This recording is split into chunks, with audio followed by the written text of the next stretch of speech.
बाजार में ऑटोज की दुकान के सामने हुआ।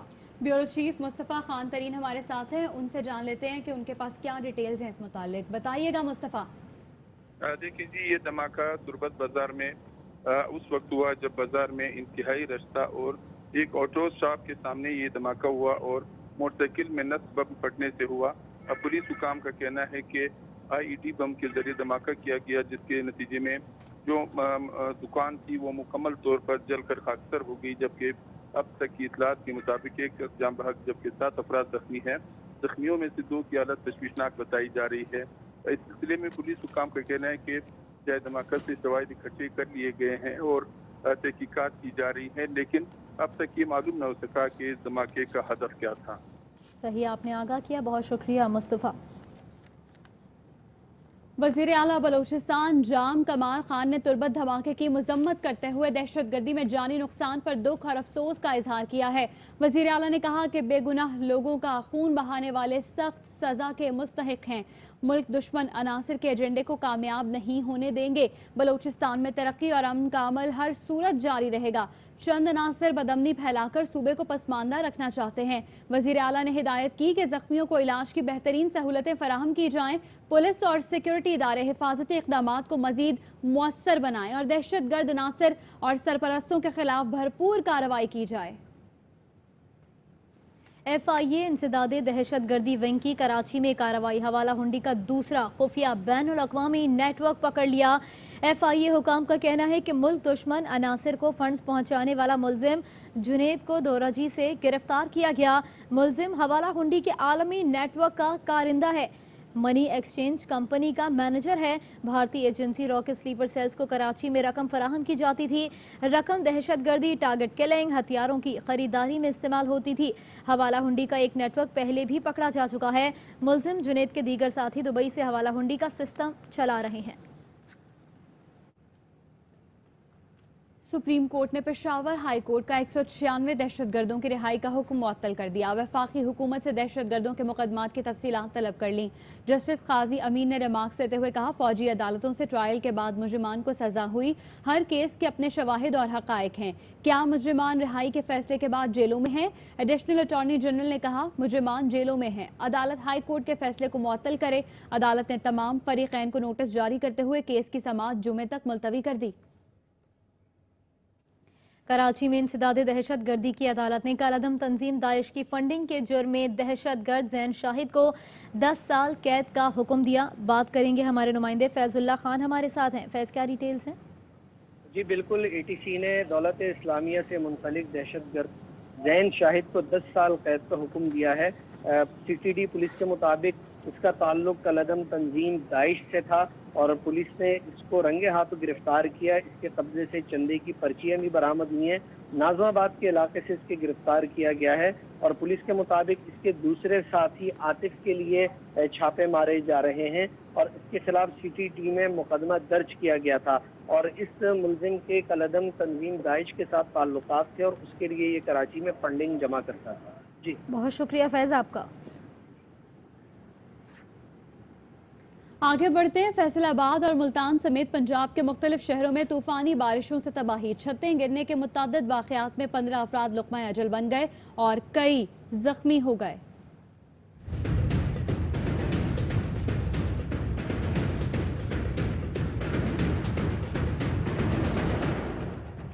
पंजाब के मुख्तलिफ शहरों में तूफानी बारिश से निज़ाम ज़िंदगी दरहम बरहम, छतें गिरने से कई कीमती जानें चली गईं। फैसलाबाद के इलाके कंगा में बारिश के बाइस मकान की छत गिरने से 3 बहन भाई जाँ बहक और 4 अफराद जख्मी हो गए। तांदलियावाला के गांव धूप सीढ़ी में मकान की छत गिरने से एक ही खानदान के 7 अफराद चल बसे। मुल्तान में कसूरी चौक के करीब मकान की छत गिर गई। मलबे तले दबकर नौजवान जिंदगी की बाजी हार गया। कोट राधा किशन के नवाही गाँव में मकान की छत गिरने से खातून जाँ बहक और 3 अफराद जख्मी हो गए। तानलियावाला के गांव धूप सड़ी में बारिश के दौरान घर के 3 कमरों की छतें गिरने से मां और 2 बेटों समेत एक खानदान के 7 अफराद जाँ बहक हो गए। मजीद जानते हैं अपने नुमाइंदे रेहान बदर से, जो कि मुतासरा घर में मौजूद हैं। जी रेहान। बिल्कुल, मैं इस वक्त मौजूद हूँ थाना बाला का नवाई गांव है दुपसड़ियाँ, यहाँ पर ये अफसोसनाक वाक़या पेश आया हुआ है। 7 अफराद जाँ बहक हुए हैं। 2 भाई थे, ज़फ़र और अशरफ, उनकी जो फैमिलियाँ थी यहाँ पर रिहाइश पजीर थी। रात 3 बजे जो बारिश आई है, उस बारिश की वजह से दीवार है वो कोलैप्स हुई है, छतें थी वो भी कोलैप्स हो गई हैं। ये सोए हुए अफराद पे आके गिरी हैं। मोहम्मद अशरफ है, उसके 2 बेटे और उसकी बेगम जाँ बहक हुई है, और जो ज़फ़र है उसकी 3 बेटियाँ हैं और एक बेटा है वो भी जाँ बहक हुआ है। दूर दराज का इलाका है और इन लोगों का कहना है कि हमने अपनी मदद आपके तहत ही इन लोगों को रेस्क्यू किया है। इस्लामाबाद और रावलपिंडी समेत पंजाब के मुख्तलिफ शहरों में मूसलाधार बारिश, तालाब बनी सड़कों ने खुशगवार मौसम का मजा किरकिरा कर दिया। कराची में आज वक्फे से हल्की और तेज़ बूंदाबांदी का सिलसिला जारी है। महकमा मौसमियात इस हवाले से क्या कहते हैं, डायरेक्टर मेट के साथ मौजूद हैं हमारी नुमाइंदा हिना दीदार, उनसे जानते हैं। जी बिल्कुल, कराची का मौसम काफ़ी खुशगवार हो गया है और इस वक्त आसमान पर काले बादलों का डेरा है और कभी भी ये काले बादल कराची के इलाकों में बरस सकते हैं। आज पूरे दिन क्या सूरत हाल रहेगी, कितना मैक्सिमम टेम्परेचर जाएगा, इस हवाले से बात करते हैं डायरेक्टर महकमा मौसमियात सरदार सरफराज से। आज जनरली यही क्लाउडी वेदर रहेगा और वक्फे से कभी हल्की, ज़्यादातर तो हल्की बारिश ही होगी, लेकिन किसी जगह पे थोड़ी देर के लिए जैसे तेज़ शावर्स भी हो सकते हैं। ये आज दिन भर की फीचर रहेगी और मैक्सिमम टेम्परेचर मेरे ख्याल में 34 तक ही जाना चाहिए, इससे ज़्यादा नहीं। कहीं हल्की कहीं तेज़ बारिश के इम्कान हैं, तो कराची के जो शहरी हैं वो रेडी रहें। आज भी आप खूब इंजॉय कर सकते हैं इस बारिश को। जी, तवील और गैर एलानिया लोड शेडिंग कराची वालों के लिए मामूल बन गई है कि इलेक्ट्रिक की ढिठाई के आगे शहरी बेबस हैं। मानसून बारिशों का तीसरा स्पेल, कराची के बेशतर इलाके बिजली से महरूम। सदर, गुलशन, जौहर, मलीर, शाह फैसल, पापोश, लियाकताबाद, FB एरिया समेत बेशतर इलाकों में बिजली की आंख मचोली जारी है।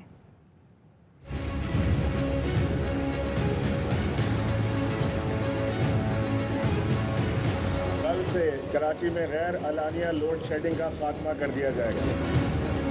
मरज बढ़ता गया, जूं दवा की इजाफी गैस, फर्नेस ऑयल और बिजली की फराहमी कुछ भी काम ना आया। बारिश ने भी सोने पे सुहागे का काम किया। बादल बरसते ही तकनीकी फॉल्ट्स ने शहरियों की जिंदगी अजीरन कर दी।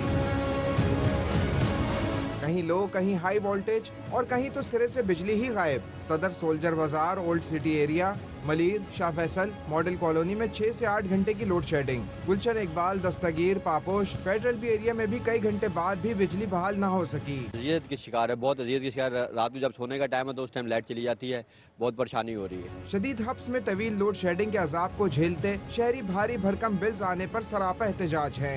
प्रॉफिट जितना भी हमारा सब बिलों पे चले जाता है, हमको बचता क्या है, हम बच्चों को कहां से खिलाएंगे। बिजली, पानी, आटे जैसे कई बहरानों में जकड़ा कराची बिलक रहा है। अरबाब इख्तियार बयानात दाख कर जिम्मेदारी से दामन छुड़ा रहे हैं। वज़ीर तवानाई सिंध इम्तियाज शेख ने कहा कि इलेक्ट्रिक को लोड शेयरिंग का शेड्यूल वफाकी हुकूमत से आया है। PTI कारकुनान धरने के दौरान चाय बिस्किट भी के इलेक्ट्रिक के खाते रहे। बिजली की चोरी इदारे के अपने अहलकारों के अलावा और कोई नहीं कर सकता। सिंध हुकूमत पर इल्ज़ाम पर वफाक को माफ़ी मांगनी चाहिए। उनके लोगों ने जो MPs MNAs थे उनके वो धरना देके कराची इलेक्ट्रिक के सामने जाके बैठ गए और चाय बिस्किट भी उन्हीं के खाते रहे। कराची इलेक्ट्रिक ने उसी वक्त कह दिया था कि जी लोड शेडिंग ख़त्म नहीं हो सकती, लोड शेडिंग रहेगी, और लोड शेडिंग का शेड्यूल वफाकी हुकूमत की तरफ से उनको आया है। वसूख से कह सकता हूँ कि कोई भी बिजली की चोरी उस इदारे के अहलकारों के अलावा कोई और करवा ही नहीं सकता। जब तक वो शामिल उसमें नहीं है कोई बिजली का कुंडा लगा नहीं सकता। तो इल्ज़ाम सिंध हुकूमत पे लगाना बड़ी ज़्यादती की बात है। मैं समझता हूँ कि सिंध के लोगों पर उन्होंने एक इल्ज़ाम लगाया है जिस पे मतलब उनको सिंध के लोगों से माफ़ी मांगनी चाहिए। पाकिस्तान में जिलहज का चांद देखने के लिए मरकजी रोयत हिलाल कमेटी का इजलास आज होगा। इजलास चेयरमैन रोयत हिलाल कमेटी मुफ्ती मुनीबुर रहमान की ज़ेर सदारत होगा। इजलास आज नमाज असर के बाद कराची में होगा। इस्लामाबाद, लाहौर, पेशावर और कोयटा में जोनल कमेटियों के इजलास होंगे। महकमा मौसमियात ने पाकिस्तान में ईद उल अजहा 31 जुलाई को होने का इम्कान जाहिर किया है। जिलहज के चांद की पैदाइश रात 10:33 पर हो चुकी है। आज कराची और गिरदोनवा में नजर आएगा। वफाकी वजीर बराए science and technology Fawad Chaudhry का ट्वीट। वफाकी वजीर का कहना है कि अगर बादल हैं तो रोयत ऐप डाउनलोड करें और सही मकाम देखें।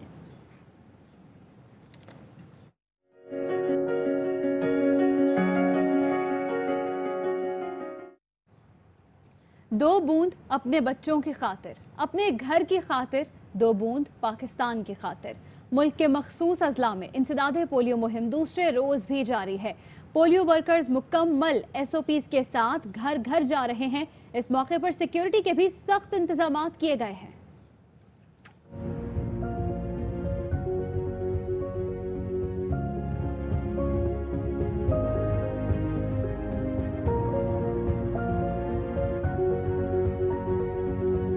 बूंद अपने बच्चों की खातिर, अपने घर की खातिर, 2 बूंद पाकिस्तान की खातिर। मुल्क के मखसूस अजला में इंसदादे पोलियो मुहिम का दूसरा रोज। कोरोना वबा से महफूज रहें और पोलियो से भी बच्चों को बचाएं। तरबियत याफ्ता रजाकार SOPs के साथ घर घर जा रहे हैं।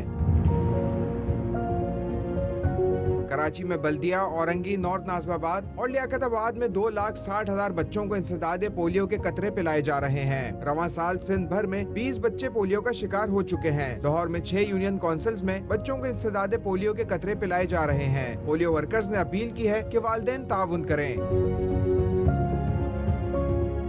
SOPs पर मुकम्मल अमल किया जा रहा है। फैसलाबाद की 44 मखसूस यूनियन काउंसिल्स में पोलियो वर्कर्स SOPs के तहत मास्क और ग्लव्स पहनकर बच्चों को वैक्सीन पिलाने में मसरूफ। अटक की 14 यूनियन काउंसिल्स में भी मुहिम जारी है। कोयटा की 10 यूनियन काउंसिल में 1,10,000 से जायद बच्चों को इंसदादे पोलियो के 2 बूंद पिलाने का हदफ है। जुनूबी वजीरिस्तान के इलाके वाना, अंगूर अड्डा समेत मुख्तलिफ इलाकों में इंसदादे पोलियो मुहिम जारी है। पोलियो टीमों की सिक्योरिटी के लिए सख्त इक़दाम किए गए हैं। कोरोना से तबाही देख ली, लेकिन वैक्सीन होने के बावजूद पाकिस्तान से पोलियो का खात्मा क्यों नहीं हो रहा? मुस्तकबिल बचाने में वालिदैन महकमे सेहत और पोलियो वर्कर्स का साथ दें। बच्चों को 2 कतरे पिलाकर मूजी मरज को शिकस्त दें। रजाकार महफूज तरीके से घर घर जा रहे हैं, उन्हें खुशामदीद कहें।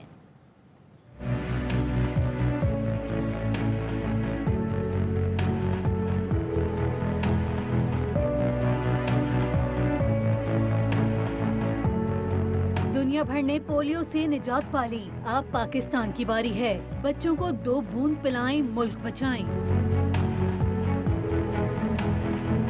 कोरोना वबा के दौरान इंसदादे पोलियो टीम एहलकार SOPs पर मुकम्मल अमल कर रहे हैं। घर घर जाकर महफूज तरीके से बच्चों को पोलियो से बचाव के कतरे पिलाए जा रहे हैं। वर्कर्स को मास्क, सैनिटाइजर दिए गए। वक्फे वक्फे से बुखार चेक किया जा रहा है। समाजी दूरी का खास ख्याल रखा गया। वालिदैन भी पोलियो वर्कर्स का साथ दें। लापरवाही, प्रोपेगेंडा, अफवाह एक तरफ रख दें। मूजी मर्ज का इलाज सिर्फ वैक्सीन है। पोलियो से डरें, कतरों से नहीं। पिलाएं 2 बूंद बच्चों की जान की खातिर, पाकिस्तान की खातिर। इससे पहले कि घर का कोई फूल उम्र भर के लिए मुरझा जाए, मुस्तकबिल बचाने में महकमा सेहत और इंसदादे पोलियो टीम का साथ दें। बच्चों को 2 बूंद वैक्सीन पिलाकर बीमारी को शिकस्त दें। खबरें और भी हैं, शामिल करेंगे इस ब्रेक के बाद। Welcome back. अभी आपको बताएं कि कोरोना वायरस के बाद सिस्टर रुथ लेविस इंतकाल कर गई हैं। उनकी आखिरी रसूमात कल दोपहर 2 बजे अदा की जाएंगी। तदफीन कराची के गोरा कब्रिस्तान में होगी। इंतजामिया दारुल सुकून के मुताबिक सिस्टर रुथ लेविस में 8 जुलाई को कोरोना वायरस की तशखीस हुई। सिस्टर रुथ लेविस निजी अस्पताल में जेरे इलाज थी। सिस्टर रुथ लेविस ने दारुल सुकून में 50 साल तक खिदमत अंजाम दी। वो दारुल सुकून की बानियान में से थी। वजीर आला सिंध मुराद अली शाह ने सिस्टर रुथ लेविस के इंतकाल पर गहरे दुख का इजहार किया है और उन्होंने लवाहिकीन से ताज़ियत भी की। वजीर आला का कहना है कि सिस्टर रुथ लेविस की खिदमत खुसूसी बच्चों के लिए नाकाबिले फरामोश हैं। एहतसाब अदालत ने डॉक्टर आसिम हुसैन को एक बार फिर मुल्क से बाहर जाने की इजाज़त दे दी। अदालत ने डॉक्टर आसिम हुसैन को इलाज के लिए 1 माह के लिए लंदन जाने की इजाज़त दी। डॉक्टर आसिम के वकील ने कहा, डॉक्टर आसिम हुसैन बीमार हैं, उनका लंदन में इलाज जारी है। एहतसाब अदालत ने 25 अगस्त तक डॉक्टर आसिम को वतन वापस आने की हिदायत की। इस्लामाबाद हाई कोर्ट में PTI के झंडे के रंग में सेहत कार्ड की तशहीरी मुहिम के खिलाफ समाअत। अदालत ने वजीर आज़म को प्रिंसिपल सेक्रेटरी के जरिए नोटिस देते हुए जवाब तलब कर लिया। अदालत ने वजारत सेहत, वजारत इत्तलात व नशरियात और तहरीक इंसाफ से भी जवाब तलब करते हुए सेक्रेटरी इत्तलात को ज़ाती हैसियत में पेश होने की हिदायत की है। अदालत ने कहा कि सुप्रीम कोर्ट ने 2018 में 3 सूबों के खिलाफ सुमोटो एक्शन लिया था। अदालत ने कहा कि अवामी पैसे को पार्टी मफाद के लिए इस्तेमाल नहीं किया जा सकता। अवामी पैसे को पार्टी के लिए इस्तेमाल करना उमूमी मालियाती कवानीन की भी खिलाफ वर्जी है। सरकारी इदारों के कार्ड्स पर पार्टी झंडे और तस्वीर मालियाती कवानीन के खिलाफ है। अदालत को बताया जाए सुप्रीम कोर्ट के फैसले की खिलाफ वर्जी क्यों की गई। इस्लामाबाद हाई कोर्ट में चीनी इंक्वायरी कमीशन के खिलाफ इंट्रा कोर्ट अपील पर समाअत हुई और शुगर मिल्स एसोसिएशन के वकील मखदूम अली खान ने कहा कि इंक्वायरी कमीशन के दौरान वफाकी वज़रा की प्रेस कॉन्फ्रेंसेज होती हैं। अदालत ने कहा कि ये मसला हमारा माशरती मसला है। सुप्रीम कोर्ट का फैसला है, ज़ेरे समाअत केस या इंक्वायरी की मीडिया पर बात नहीं की जा सकती। शुगर मिल्स मालिकान के वकील सलमान अकरम राजा ने दलाइल देते हुए कहा कि क्रिमिनल प्रोसिक्यूशन को बाहर लाना कानूनी तौर पर जुर्म है। इस चीनी इंक्वायरी कमीशन में यही हुआ। रिपोर्ट को शाया किया गया जिसमें मखसूस शुगर मिल्स के नाम थे। DGFIA की सरबराही में कमीशन ने काम किया। रिपोर्ट में सिर्फ इल्जामात लगाए गए। 27 स्लाइड्स की प्रेजेंटेशन बनाकर वफाकी काबीना को पेश की गई। कराची के इलाके फ़कीर कॉलोनी से रेंजर्स ने खैबर पख्तूनख्वा से मुबैना तौर पर अगवा किए गए शहरी अकील अली को बाजियाब करा के वालिदैन के हवाले कर दिया। तर्जुमान रेंजर्स का कहना है कि मुलज़िम जीशान मुबैना तौर पर अपने दोस्त को अगवा करके कराची लाया था। रेंजर्स ने अगवाकार जीशान को पुलिस के हवाले कर दिया। रास्ता क्यों नहीं दिया? डिफेंस कराची में कार सवार ने मोटरसाइकिल सवार को जख्मी कर दिया। तशद्दुद से जख्मी शख्स को बेहोशी की हालत में अस्पताल मुंतकिल कर दिया गया। मौके पर मौजूद शहरियों ने कार सवार को पकड़कर पुलिस के हवाले कर दिया। पुलिस ने तफ्तीश शुरू कर दी है। ये माजरा क्या है और वाकया कैसे पेश आया, जानेंगे अपने नुमाइंदे नजीर शाह से। डिफेंस थाने में मौजूद हूँ। गुज़श्ता रोज़ डिफेंस मुबकर मस्जिद के करीब शहरियों के दरमियान एक तसादुम हुआ था। कार सवार शख्स ने मोटरसाइकिल सवार शहरी को तशद्दुद करके बेहोश कर दिया था। असल वाक़या क्या था, माजरा क्या था, इस वक्त फारूक हमारे साथ मौजूद है जिन्होंने उस शहरी को जख्मी किया और इनसे जानते हैं कि ये इतना बड़ा वाक़या कैसे हो गया कि शहरी को बेसबॉल के डंडे से मार मार के। मेरे सामने मोटरसाइकिल चल रही थी, मैं उनसे रास्ता मांग रहा था कि रास्ता दे दो, हॉर्न बजाया मैंने नहीं। तो मैंने लेफ्ट साइड पर गाड़ी निकालने की कोशिश की तो उन्होंने मेरे सामने ला के मोटरसाइकिल से मेरा रास्ता रोक दिया। अब ऐसे वक्त पहला ख्याल ये आता है कि भाई कोई आपसे कुछ छीनने के लिए आ रहा है या फिर पीछे कोई और है। तो उस वक्त मेरे पास सेल्फ डिफेंस के लिए मैं अपने पास एक रखता हूँ उसका, तो वो मैंने उस वक्त अपने बचाव में कि भाई अगर ये मैं इसको नहीं मारूंगा तो या तो ये मुझे गाड़ी से कोई मुझे नहीं पता था उसको सूरत है क्या। आगे बढ़ने लगा मेरी तरफ तो मैंने फिर उसको डंडा निकाल के उसको मारा। जो ज़्यादा लग गया वो मुझे उस पर अफसोस है कि ज़्यादा ज़ाहिर नहीं होना चाहिए था। इंसान है और सारा इलाज मुआवजा जो भी उसका खर्चा है वो पूरा करवाएंगे। बिल्कुल सारा इलाज मुआवजा उसकी बर्दाश्त करने की भी ये बात कर रहे हैं। और ये फारूक इनको दफ़ा 54 के तहत 24 घंटे के लिए डिफेंस थाने की हिरासत में रखा गया है। लेकिन अगर मुद्दई की जानिब से बाकायदा मुकदमा कराया गया तो इनको पुलिस यहीं से गिरफ्तार करने का हक महफूज रखती है। और उनका यही कहना है कि इनकी फैमिली अस्पताल में मौजूद है और मुमकिन तौर पर कॉम्प्रोमाइज़ हो सकता है। जी। वज़ीर आला पंजाब से बलूचिस्तान के वज़ीर दाखिला की क़यादत में वफ़द की मुलाकात। वज़ीर आला उस्मान बुज़दार ने कहा पंजाब हुकूमत बलूचिस्तान की तामीर और तरक्की में भरपूर किरदार अदा कर रही है। तुरबत में 100 बिस्तरों का अस्पताल और तफ्तान में कम्युनिटी सेंटर बनाया जाएगा। दोनों मंसूबों के लिए 1 अरब का चेक हुकूमत बलूचिस्तान के हवाले किया जा चुका है। बलूचिस्तान के मरीज सरहदी इलाके से डीजी खान मुंतकिल करने की सर्विस देंगे। वज़ीर दाखिला बलूचिस्तान मीर ज़ियाउल्लाह लांगू ने कहा है कि उस्मान बुज़दार ने पंजाब और बलूचिस्तान को करीब लाने में किरदार अदा किया। रहनुमा नून लीग मोहम्मद जुबैर कहते हैं कि मुल्क जिन मसाइल का शिकार है उसमें इन हाउस तब्दीली से कुछ नहीं होगा बल्कि पूरी हुकूमत को घर जाना होगा। कमर जमान कायरा ने कहा कि शहबाज शरीफ की बीमारी के बायस बजट से पहले APC बुलाई नहीं जा सकती थी। हुकूमत को घर भेजना ही अपोजिशन का एजेंडा है। इत्तेफाक है, एक तो इन हाउस नहीं, हम बिल्कुल क्लियर हैं कि ये मसला कोई एक आदमी का नहीं है, इमरान खान का पूरी टीम का मसला हो। टीम अगर डिलीवर नहीं करेगी और कॉन्स्टेंटली फेल होगी तो पूरी की पूरी टीम को ही घर जाना होगा ना। ये तो नहीं हो सकता कि इमरान खान घर चले जाएं और उनकी जगह XYZ आ जाएं, तो XYZ क्या करेंगे? उनके पास तो वही टीम है जो कि इमरान खान के साथ थी। सो PTI हैज़ फेल्ड, इसलिए नहीं कि वो चाहते थे कि फेल होना, इसलिए वो फेल हुए कि उनमें कैपेसिटी नहीं थी। शहबाज शरीफ साहब क्योंकि अलीम थे इसलिए पहले ये मीटिंग हमारी नहीं हो पाई और हमारी कोशिश तो ये थी कि बजट से पहले APC हो जाती है, बजट के दौरान हो जाती, लेकिन नहीं हो पाई। जो वाहिद एजेंडा है वो ये है कि सूरत हाल से निकला कैसे जाए और इसका सबसे बड़ा शाखसाना ये हुकूमत, सबसे बड़ी रुकावट ये हुकूमत है। सो इसको चलता करना चाहिए। उसका तरीकाकार क्या होगा, बाकी क्या चीजें तय करेंगे, ये कमेटी जो है ये ब्रॉडर आउटलाइन तय करेगी। गैर मुत्तहदा अपोजिशन कभी भी एक और नेक नहीं हो सकती। वजीर इत्तलात फयाजुल हसन चौहान ने कहा, अपोजिशन पार्टियां जाली सोच और नजरियात पर अमल पैरा हैं। APC दरअसल एलाइड पार्टनर फॉर करप्शन का दूसरा नाम है। एलाइड पार्टनर फॉर करप्शन ने सिर्फ जेबें गर्म रखने के लिए गठजोड़ किया है। माजी में एलाइड पार्टनर फॉर करप्शन के कारोबार बढ़ते रहे, इदारे नुकसान में जाते रहे। 2018 में पाकिस्तान का करंट अकाउंट खसारा 20 अरब डॉलर था। वजीर आजम की पॉलिसीज की बदौलत आज खसारा 3.28 बिलियन डॉलर तक आ गया। आज ज़र मुबादला ज़खायर 3 साल की बुलंद तरीन सतह पर हैं। एक ब्रेक लेंगे, हमारे साथ रहिएगा। फास्ट बॉलर मोहम्मद आमिर का पहला कोरोना टेस्ट मनफी आ गया। जराये के मुताबिक आमिर को बायोसिक्योर माहौल में शिफ्ट किया जाएगा। दूसरा टेस्ट मनफी आने पर आमिर को इंग्लैंड भेजा जाएगा। आमिर ने बेटी की पैदाइश के बायस दौरे से माजरत की थी।